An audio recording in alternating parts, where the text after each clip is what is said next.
Since when का मतलब वो बिल्कुल कब से नहीं होता है जिसमें आप ले रहे हो।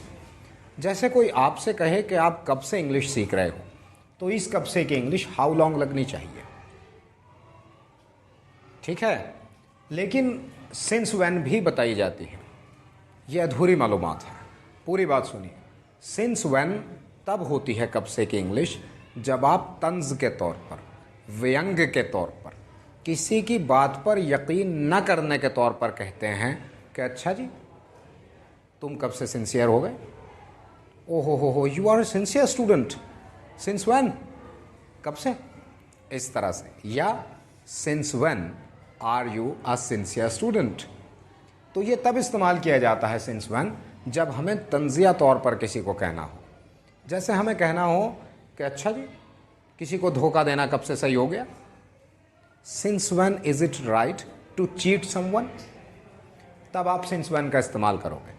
लेकिन एक जनरल कॉन्टेक्स्ट में जब आप किसी से पूछते हो कि ये काम आप कब से कर रहे हो, तब उसकी इंग्लिश हाउ लॉन्ग ही होनी चाहिए। समझ रहे हैं। इंटरनेट का प्रॉब्लम यह है कि इस पर फेक और रियल इन्फॉर्मेशन दोनों बहुत है। ये आप पे डिपेंड है आपके हाथ कौन सी लगती है। हाउ लॉन्ग का इस्तेमाल करना सीखिए जब आप इसका इस्तेमाल करेंगे कब से के तौर।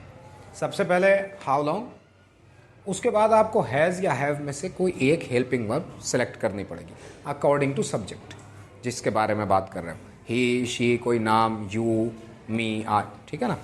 यहाँ पर लगेगा सब्जेक्ट, उसके बाद बिन, उसके बाद आईएनजी फॉर्म, उसके बाद ऑब्जेक्ट। Is that right. इसे चौथी फॉर्म मत समझना वर्ब की। आईएनजी फॉर्म को कुछ लोग चौथी कहते हैं, ग्रामेटिकल ऐसा कहीं नहीं लिखा होता है, तो बस वर्ब की फर्स्ट फॉर्म में आईएनजी।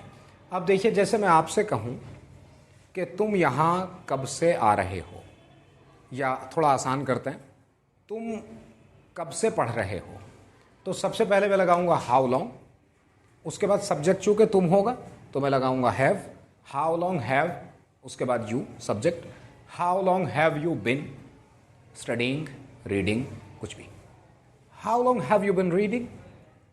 अब मैं कहूँ आप कब से इंग्लिश सीख रहे हो, तो मैं कहूँगा how long have you been learning English. सही। आप मुझसे कहने लगो सर आप कब से पढ़ा रहे हो, तो आप मुझसे कहोगे how long have you been teaching. आखिर में क्वेश्चन मार्क। लेकिन हम तो बोलना सीख रहे हैं, तो क्वेश्चन मार्क का कुछ नहीं, बस हमारा लहजा ही बताएगा कि हम सवाल कर रहे हैं या नहीं कर रहे हैं। Is that right? Is that right? थोड़ा ज़ोर से बोलिए, लोगों को भी पता चले क्लास चल रही है। Okay, is that right? ऐसा आगे कहना हो कि तुम यहाँ कब से रह रहे हो। अभी मेरा सारा सब्जेक्ट जो है वो क्या है, तुम ही है। How long have you been living here. इसमें सिंस या फॉर नहीं लगाएंगे आप। How long have you been living here.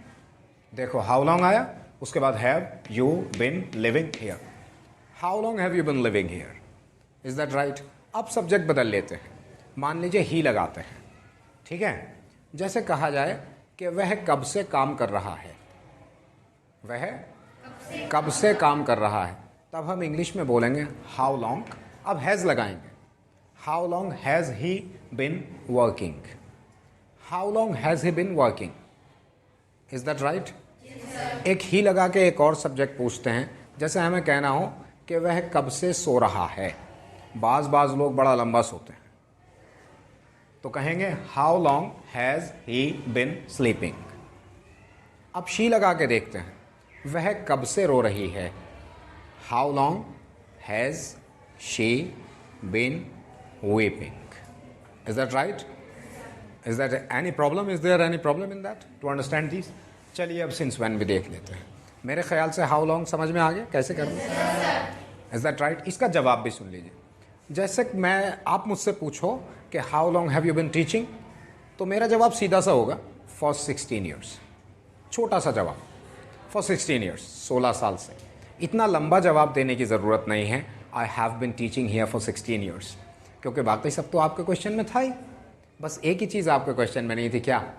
For 16 years, बस मैंने वो बता दिया। तो इस तरह मैं आपसे कहने लगूँ आप कब से सीख रहे हो, how long have you been learning English? For 3 months, for 2 months, this is simple. Is that right?